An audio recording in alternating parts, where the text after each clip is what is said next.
Now look at here, lot 459, 1992 International PayStar 5,000 triaxle dump truck, clean as a hound's tooth. It's got the title, it's got the tarp, one owner. Never had gravel.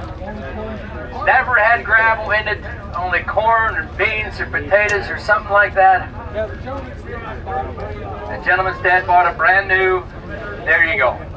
And it don't have all that stuff on there, and it's just a lovely truck. another one. 68.5. Hit her one more time. 68.5. One time. 69,000. 69,000. Yo! 69.5. I appreciate you, sir. I get 69. 69.5. 69,500. 69.5. It's over. $69,000 by